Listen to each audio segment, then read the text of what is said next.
Бик телим сезгә, дуслар. Ходайның ихтыярын сорап, изге язмадан алган рухи нәсихәтләр белән уртаклашуымны дәвам итәм.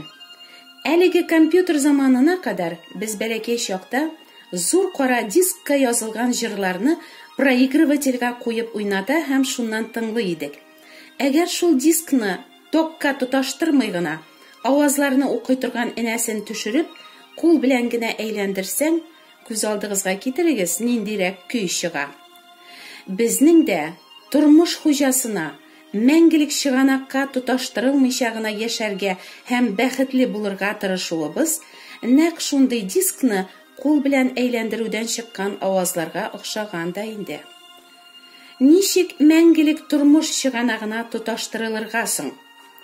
Аллаһның сүзләрен уку, аятларны ятлау, тикшерү, өйрәнү генә әле тормыш чыганагына тоташтырылу дигән сүз түгел. Дин тоту, намазлар уку, хәерләр бирү, изге эшләр эшләүдә безне тормыш чыганагына тоташтыра алмый. Нишләргә соң мәңгелек тормыш чыганагына тоташтырылу өчен? Сиңа Раббы каршында тәүбә итеп, Алла бәрәне Гайсәгә ышанып, гунахларыңны аның өстенә салырга кирәк, диделәр миңа иман итүчеләр җыелышында. Шуннан соң Аллага мин булай дип дуа кылдым. Алла, мин сиңа ышанам. Ләкин монда барысы да Алла улы Гайсә дип сөйлиләр, һәм ни өчендер аны бик зурлыйлар. Мин Гайсәне белмим.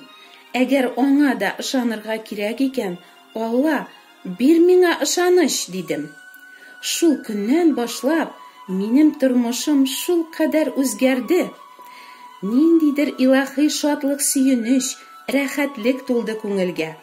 Ниһаять мин Аллаһыдан килгән җан тынычлыгының да нинди икәнен татый башладым. Мин әйтмим, шул көннән башлап, минем тормышымда барысы да алда гөл генә булды дип. Юк, сынаулар әле дә гел булып тора. Ләкин инде хәзер мин аларның максатын аңлаганга һәм изге рух үзе һәрчак ярдәм итеп торганга күрә, алар мине өметсезлеккә бирелдерми һәм бер файдасызга булмыйлар. Сынаулар минем иманымны ныгытырга, Раббының сүзләреннән юаныч һәм көч табарга, Аллаһыга тагын да ныграк сыенырга ярдәм итәләр. Дугама җавап итеп, шул көннән башлап, Аллаһы миңа үзенең сүзе Инҗил аша Гайсәнең кемлеген ача башлады. Һәр кеше гунахлы һәм тамукка гына лаек булганга һәм бер кемдә изге Аллаһы белән бергә була алмаганга күрә, Раббы мәрхәмәт күрсәтеп, кешеләрне гунахларыннан коткарачак затны күкләрдән җибәрергә үзе вәгъдә иткән. Ул бу турыда үзенең пәйгамбәрләре аша борынгы заманнардан бирле әйтә килгән. Алар бу коткаручы затның гунахтан пак угыл булып, мөгъҗизалы рәвештә ир кеше катнашлыгыннан башка кыйффәтле кыздан туарга тиешлеге, аның бөек кодрәткә ия, мөгъҗизалар кылучы, кешеләрнең гунахларын үз өстенә алып, корбан бәрәне кебек үләргә һәм үледән терелтелергә тиешлеге турында изге язмалар аша күп сөйлиләр. Һәм вакыт җиткәч, нәкъ Аллаһы пәйгамбәрләре алдан хәбәр иткәнчә була да. Гыйффәтле кыз Мәрьям янына Аллаһы Җабраил фәрештәне җибәрә. Фәрештә Мәрьямгә булай ди: "Курыкма, Мәрьям, Аллаһы сиңа мәрхәмәт күрсәтте. Син буйга узарсың һәм ир бала табарсың. Аңа Гайсә дигән исем кушарсың. Ул бөек булачак, Аллаһы Тәгаләнең улы дип аталачак. Сиңа изге рух иңәчәк һәм синең өстеңә Аллаһы Тәгаләнең кодрәте төшәчәк. Шуңа күрә син тудырачак бала изге булачак һәм Аллаһы улы дип аталачак." Инҗил безгә Гайсәнең җирдә тууы, аның бер кайчанда гунах кылмавы, кешеләрне тәүбә итәргә чакырып, Аллаһы патшалыгы турында өйрәтеп, искиткеч мөгъҗизалар кылып, сукырларны күзле итеп, җинле кешеләрне явыз рухларыннан чистартып, паралич сукканнарны савыктырып, кешеләрнең гөнаһларын кичереп, хәтта үлгән кешеләрне дә терелтеп йөрүе турында сөйли. Гайса үзенең дә дин әһелләре тарафыннан үлемгә тапшырылачагы, ләкин 3 көннән соң үледән терелтеләчәге турында шәкертләренә күп мәртәбәләр әйтә. Нәкъ шулай була да. Бу вакыйгаларны үз күзләре белән күргән, үз колаклары белән ишеткән шаһитләр Аллаһы Тәгалә кылган бу искиткеч эшләрне барча буын халыклары да белсеннәр һәм Гайса исеме хакына гөнаһларының кичерелүен һәм мәңгелек тормыш алсыннар өчен изге рух белән рухланып Инҗил битләрендә тасвирлыйлар.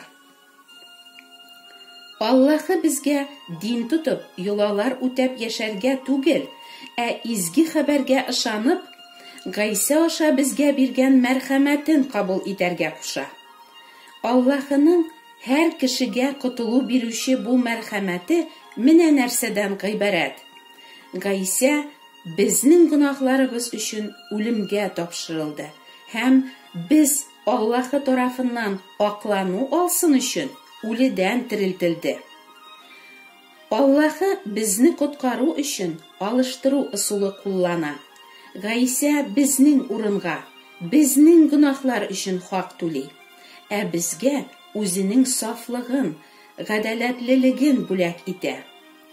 Кылган изгелекләре, саваплары белән түгел, бәлки Гайса бүләк иткән шушы гадаләтле киемне киеп кенә иман итүчеләр Аллаһы каршында яраулы була алалар дип аңлата Раббының сүзләре.